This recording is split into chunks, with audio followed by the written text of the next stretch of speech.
राम जी जी का का अवतार अवतार नहीं नहीं हुआ हुआ था, था, कृष्ण कृष्ण भगवान भगवान का का अवतार अवतार नहीं नहीं हुआ हुआ था, था। बाकी बाकी प्रत्यक्ष प्रत्यक्ष देवी देवी देवता देवता नहीं नहीं हुआ हुआ करते करते थे। थे।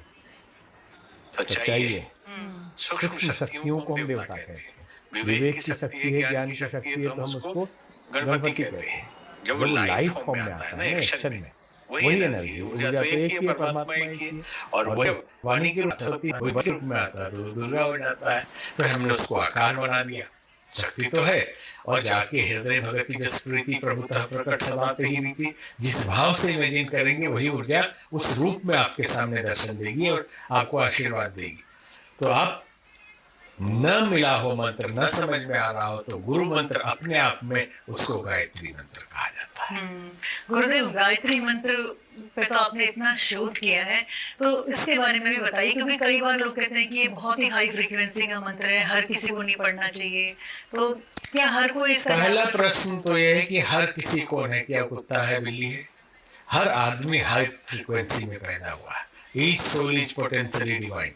सबके अंदर दिव्यता है, कोई किसी से कम नहीं है। गुण अवगुण अधिक कम हो सकते हैं। कुछ क्षमताएं बाहरी दृष्टि से किसी में ज्यादा किसी में कम हो सकती है, कुछ विकसित कुछ अविकसित हो सकते हैं, लेकिन सबकी फ्रीक्वेंसी बराबर है और सबकी संभावनाएं बराबर है। सब परमात्मा होने के लिए है। तो कौन हाई फ्रीक्वेंसी वाला है और कौन लो फ्रीक्वेंसी वाला है? प्राचीन काल में नियम था कि कोई भी गुरु अपने शिष्य को जो मंत्र देगा वो गायत्री मंत्र ही होगा। जनेऊ जैसे दिया जाता था यही मंत्र दिया जाता था। एक संत का हमने रील देखा कि बिना देने वाले को गायत्री मंत्र नहीं करना चाहिए, किलित है, शापित है। हमने बड़ी अच्छी बात है। तो भाई कोई जनेऊ नहीं पहन रहा आजकल, तो कोट टाई पहने हुए हैं। अगर जनेऊ हो भी गया है तो वो जाएंगे टॉयलेट में, निकालेंगे कैसे?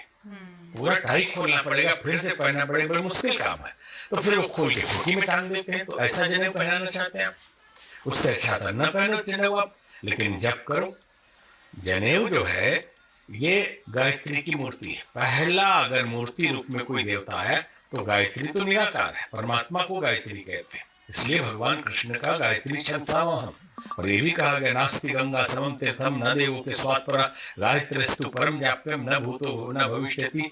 शिव जी कहते हैं पार्वती जी से, एक उपनिषद में वर्णन है, पार्वती जी ने पूछा, जैसे कहते राम जी का जप करते थे, शब्द राम साइड के लिए परमात्मा का ध्यान परमात्मा, इतने संकीर्ण बनने की जरूरत नहीं है।